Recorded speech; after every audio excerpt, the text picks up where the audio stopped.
എല്ലാവർക്കും നമസ്കാരം. പുതിയൊരു വീഡിയോയിലേക്ക് സ്വാഗതം. 2 വർഷം മുന്നേ 2022 നരേന്ദ്രമോദി സർക്കാർ ഇസ്ലാമിക ഭീകര സംഘടനയായ പോപ്പുലർ ഫ്രണ്ടിനെ ഇന്ത്യയിൽ നിരോധിക്കുന്നത്. ആ വ്യക്തമായ തെളിവിൻ്റെ അടിസ്ഥാനത്തിൽ തന്നെയാണ് നരേന്ദ്രമോദി സർക്കാർ ഇവന്മാരെ പൂട്ടിയത്. എല്ലാ തലത്തിലും ഇവന്മാരെ ട്രാൻസാക്ഷൻ, ഡീലിങ്സ്, ഓൺലൈൻ ആക്ടിവിറ്റി എല്ലാം പരിശോധിച്ചതിന് ശേഷം, തെളിവുകളൊക്കെ കളക്ട് ചെയ്തതിന് ശേഷമാണ് നരേന്ദ്രമോദി സർക്കാർ ഇവന്മാരെ ലോക്ക് ചെയ്തത്. ഇപ്പോഴും അവരുടെ പൊളിറ്റിക്കൽ രൂപമായ SDP ഇന്ത്യയിൽ പ്രവർത്തിക്കുന്നുണ്ട്.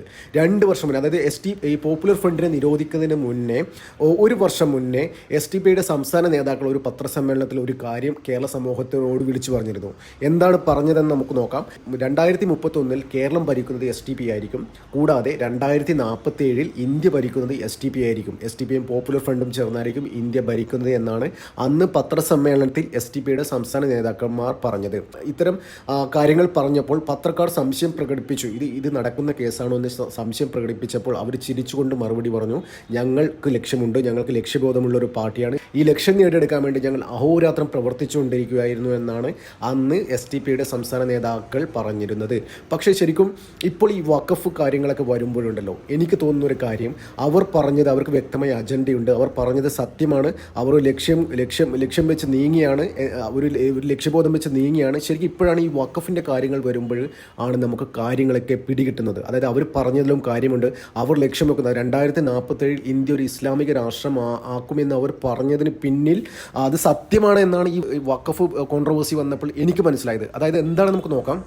ഇന്ത്യയിൽ വഖഫിൻ്റെ പേരിൽ 9 ലക്ഷം ഏക്കർ ഭൂമിയുണ്ട്. 9 ലക്ഷം ഏക്കർ. ഇന്ന് ഇന്ത്യൻ റെയിൽവേയും ഇന്ത്യൻ ആർമിയും കഴിഞ്ഞ് കഴിഞ്ഞാൽ ഏറ്റവും കൂടുതൽ ഭൂമി ഹോൾഡ് ചെയ്യുന്നത്. അതായത് നമുക്കറിയാം ഇന്ത്യയിലെ പോപ്പുലേഷൻ എന്ന് വെച്ച് കഴിഞ്ഞാൽ 140 കോടി, 145 കോടിയാണ് ഇന്ത്യയിലെ പോപ്പുലേഷൻ. അത് 20% മുസ്ലിങ്ങളുണ്ട്.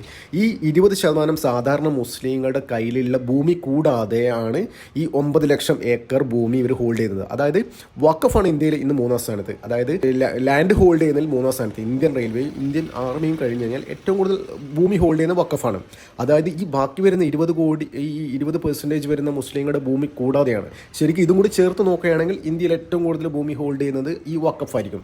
അപ്പോൾ ഇന്ത്യയിലെ തന്ത്രപ്രധാനമായ സ്ഥലത്തൊക്കെ ഇവർ ക്ലെയിം ചെയ്തിട്ടുണ്ട്. അതായത് ഹൈദരാബാദിലൊക്കെ അസദുദ്ദീൻ ഒവൈസിക്ക് 2000 ഏക്കർ ഭൂമിയുണ്ട്. അതായത് ടൗണിലൊക്കെ അദ്ദേഹത്തിന് 2000 ഏക്കർ ഭൂമിയാണ്. ഈ സ്ഥലത്ത് നിന്നൊക്കെ ഒരുപാട് റവന്യൂ ജനറേറ്റ് ചെയ്യുന്നുണ്ട്. അതൊക്കെ ഈ വഖഫ്, ഒവൈസിയുടെ ഫാമിലിയാണ് ഹാൻഡിൽ ചെയ്യുന്നത്.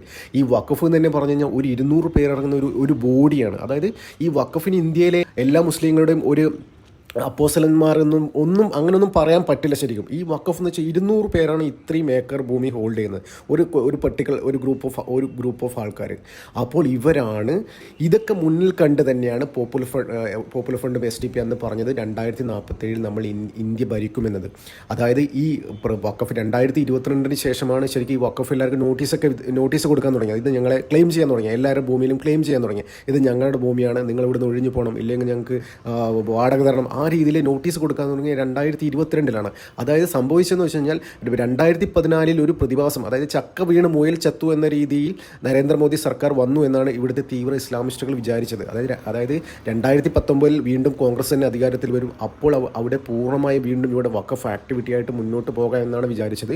പക്ഷേ അവരുടെ ഇതൊക്കെ തെറ്റിച്ചുകൊണ്ടാണ് 2019 വീണ്ടും നരേന്ദ്രമോദി സർക്കാർ അധികാരത്തിൽ വന്നത്. അധികാരത്തിൽ വന്ന ഉടനെ തന്നെ ഈ വഖഫിൻ്റെ എല്ലാ കാര്യങ്ങളും പഠിക്കാൻ വേണ്ടി ഇന്റേണലി BJP ഒരു കോർ ടീമിന് റെഡിയാക്കിയിരുന്നു. അതായത് അൺഒഫീഷ്യലായിട്ട് ഇവരെ കുറിച്ച് പഠിക്കാനോ അവർ ഡാറ്റ കളക്ട് ചെയ്യാനോ വേണ്ടി BJPക്ക് അകത്ത് തന്നെ ചില കമ്മിറ്റികൾ ഉണ്ടായിരുന്നു എന്ന് പറയപ്പെടുന്നു. അതെന്തിനാണെന്ന് വെച്ചാൽ ഇവർ ശരിക്കും ലോക്ക് ചെയ്യാൻ. ആ വിവരം പുറത്തായി. അതിനുശേഷം അവർക്ക് മനസ്സിലായി ഇനി ഇവിടെ കോൺഗ്രസ് അധികാരത്തിൽ വരാൻ പോകുന്നില്ല, ഇസ്ലാമിനെ സ്വാധീനിക്കാൻ പറ്റുന്ന ഒരു ഗവൺമെൻറ് ഇവിടെ ഉണ്ടാവില്ല എന്നൊരു തോന്നൽ കൊണ്ടാണ് 2022 തൊട്ട് അവർ നിരത്തിപ്പിടിച്ച് എല്ലാവർക്കും നോട്ടീസ് കൊടുക്കാൻ തുടങ്ങിയത്. അതിനുശേഷമാണ് വഖഫ് എന്നുള്ള പല കാര്യങ്ങളും നമ്മൾ അറിയാൻ തുടങ്ങിയത്. അത്ര വരെ ഇത് ഒന്നും അറിയില്ല, നമുക്കറിയില്ല എന്താണെന്ന്. ഈ അടുത്ത കാലത്തായിട്ട് നമുക്ക് കേൾക്കാൻ തുടങ്ങുന്ന കാര്യമാണ്. അതായത് ഓരോരോ ആൾക്കാർക്ക് ഓരോ ലാൻഡിലും ക്ലെയിം ചെയ്യുമ്പോഴാണ് നമുക്ക് മനസ്സിലാവുന്ന വഖഫിൻ്റെ ഭീകരതയെക്കുറിച്ച്. അതായത് 2013 രണ്ടാം UPA സർക്കാരിൻ്റെ അവസാന കാലത്താണ് അമെൻഡ് ചെയ്തത്. അപ്പോഴാണ് ഒരുപാട് വൃത്തികെട്ട കാര്യങ്ങളൊക്കെ അതിൽ എഴുതി പിടിപ്പിച്ചത്. ഇന്നലെ പോലും തൃണമൂലിൻ്റെ MP പറഞ്ഞു, അതായത് നമ്മൾ തുടർച്ചയായി 3 ദിവസം മുസ്ലിങ്ങൾ ഒരു സ്ഥലത്ത് നമാസ് ചെയ്ത് കഴിഞ്ഞാൽ അത് വഖഫിലേക്ക് വന്നു, ആ ലാൻഡ് വഖഫിലോട്ട് വന്നു എന്ന് പറഞ്ഞ് കഴിഞ്ഞ ദിവസമാണ് 2 ദിവസം മുന്നേ തൃണമൂൽ MP അങ്ങനെ പറഞ്ഞത്. അപ്പോൾ ദേശീയ ചാനലിലൊക്കെ ആൾക്കാരൊക്കെ ചോദിക്കുന്നുണ്ടായിരുന്നു, BJPയുടെ പല ദേശീയ നേതാക്കളും ചോദിക്കുന്നുണ്ടായിരുന്നു, രാഹുൽ ഗാന്ധിക്ക് ഇതിലെന്താണ് അഭിപ്രായം പറയാനുള്ളത്, മമതാ ബാനർജിക്ക് ഇതിലെന്താണ് അഭിപ്രായം പറയാനുള്ളത്. അവരൊന്നും ഒരു അക്ഷരം മിണ്ടിയില്ല. അപ്പോൾ പറഞ്ഞു വരുന്നതെന്ന് വെച്ച് കഴിഞ്ഞാൽ ഈ വഖഫ് മുന്നിൽ കണ്ടുകൊണ്ട് തന്നെയാണ് പോപ്പുലർ ഫ്രണ്ട് നമ്മൾ ഇന്ത്യ ഭരിക്കും എന്ന് പറഞ്ഞത്. അതായത് അതിന് അവർ വെറുതെ പറഞ്ഞല്ല, അവർക്ക് വ്യക്തമായ പ്ലാൻ ഉണ്ടായിരുന്നു. ആ പ്ലാൻ പൊളിച്ചത് ശരിക്കും 2019 രണ്ടാം NDA ഗവൺമെൻറ്റാണ് ശരിക്കും അവരുടെ പ്ലാനുകളൊക്കെ തകിടം മറിച്ചത്. 2019 ശേഷം 2020 ആകുമ്പോൾ അവർക്ക് മനസ്സിലായി ഇനി കാര്യങ്ങൾ കൈവിട്ടു പോകുന്ന ലെവലാണ്. നരേന്ദ്രമോദി സർക്കാരിന് ഒന്നും ചെയ്യാൻ പറ്റില്ല. അതായത് ഇവരെന്തായാലും ഈ വഖഫ് ഭേദഗതി ബില്ല് എടുത്തിടും, അത് അവർ യൂസ് ചെയ്യുന്നൊക്കെ വ്യക്തമായ വിവരം കിട്ടിയതിൻ്റെ അടിസ്ഥാനത്തിലാണ് അവർ വിരളി പിടിച്ചിട്ടാണ് 2022 തൊട്ട് എല്ലാവർക്കും നോട്ടീസ് അയക്കാൻ തുടങ്ങിയത്. അപ്പം പറഞ്ഞു വരുന്നത് ഇതൊക്കെ മുന്നിൽ കണ്ടുകൊണ്ടാണ് പോപ്പുലർ ഫ്രണ്ട് എന്ന് പറഞ്ഞത് ഞങ്ങൾ ഇന്ത്യ ഭരിക്കുന്നു. ഒന്ന് ആലോചിച്ച് നോക്കിയേ, തന്ത്രപ്രധാനമായി അവർ പാർലമെൻറ്റ് ഇരിക്കുന്ന സ്ഥലം പോലും വഖഫിൻ്റെ ആണെന്ന് ക്ലെയിം ചെയ്തിട്ടുണ്ട്. അങ്ങനെ ഇന്ത്യയുടെ ഭരണസിരാ കേന്ദ്രം പോലും എല്ലാ മേഖലയും തന്ത്രപ്രധാനമായ മേഖലയൊക്കെ വഖഫിൻ്റെ ആണെന്ന് പറഞ്ഞു കഴിഞ്ഞാൽ അവർ ക്ലെയിം ചെയ്ത്, അതായത് അതിൽ നിന്ന് എന്താ പറയുക, അതിൽ ക്ലെയിം ചെയ്ത് അവരുടെ ഭൂമിയാക്കാൻ അവർ ശ്രമിച്ചിരുന്നു. അതായത് പണ്ടേ ഇങ്ങനെ വഖഫിൻ്റെ എല്ലാ ലാൻഡും അവർ ഫൈനലി അറ്റ് ലാസ്റ്റ് അവർ ക്ലെയിം ചെയ്ത് അവരുടെ പേരിലാക്കും എന്നുള്ള ഒരു പ്ലാൻ അവർക്കുണ്ടായിരുന്നു. അതൊക്കെ മുന്നിൽ കണ്ടുകൊണ്ട് തന്നെയായിരുന്നു ഇവർ പറഞ്ഞത് 2047 നമ്മൾ ഇന്ത്യ ഭരിക്കും എന്ന് പറഞ്ഞത്. ശരിക്കും 2019 നരേന്ദ്രമോദി രണ്ടാം NDA സർക്കാരാണ് അവരുടെ പ്രതീക്ഷകൾ താളം തെറ്റിച്ചത്. ഇപ്പോഴും കണ്ടോ, അതായത് ഈ മുനമ്പം പോലെയുള്ള മുഴുവൻ സ്ഥലം വഖഫിൻ്റെ ആണെന്ന് പറയുന്നത്. അതായത് ഇപ്പോൾ നോക്കിയാൽ ഇങ്ങനെ കേരളത്തിലെ പല തന്ത്രപ്രധാനമായ ഏരിയ, ഇപ്പോൾ ഒരു എക്സാമ്പിൾ ഞാൻ പറയാം, തിരുവനന്തപുരം, കൊച്ചി, ഇങ്ങനെയുള്ള തന്ത്രപ്രധാനമായ ഏക്കർ കണക്കിന് ഭൂമി വഖഫിൻ്റെ പേരിലോട്ട് പോയി കഴിഞ്ഞാൽ എന്താ ചെയ്യുക? ഇവിടെയൊക്കെ കെട്ടിടങ്ങളും അവിടെയുള്ള വ്യാവസായിക സ്ഥാപനങ്ങളും ഒക്കെ ഇവർക്ക് വാടക കൊടുക്കേണ്ടി വരും. ഈ വഖഫിന് വാടക കൊടുക്കേണ്ടി വരും. അങ്ങനെ ആയിക്കഴിഞ്ഞാൽ എന്താ സംഭവിക്കുക? ഇവിടെ ഒരു വികസനം വരാൻ പോകുന്നില്ല. അതായത് വഖഫ് തീരുമാനിക്കും ഇവിടെ എന്ത് നടക്കണമെന്ന്. അതങ്ങനെ ശക്തി പ്രാപിച്ച് അവരൊരു ഭരണത്തിലേക്ക് വരുന്ന ഒരു ഫോമിലോട്ട് വരും ഭാവിയിൽ. അതായിരുന്നു അവർ ലക്ഷ്യം വെച്ചിരിക്കുന്നത്. അതായത് അതുകൊണ്ട് തന്നെയാണ് അവർക്ക് ഇന്ത്യ ഭരിക്കും, കേരളം ഭരിക്കും എന്നൊക്കെ ഭയങ്കര കോൺഫിഡൻസോട് കൂടി പറഞ്ഞത്. ആൾക്കാർ ചിരിച്ച് തള്ളണ്ടെന്നില്ല, നിങ്ങൾ ചിരിച്ച് തള്ളണ്ട, ഞങ്ങൾ വരും എന്നില്ല, ഒരു അത്രയും കോൺഫിഡൻസോട് പറയണമെന്നുണ്ടെങ്കിൽ ഇതൊക്കെ മുന്നിൽ കണ്ടിട്ടാണ്.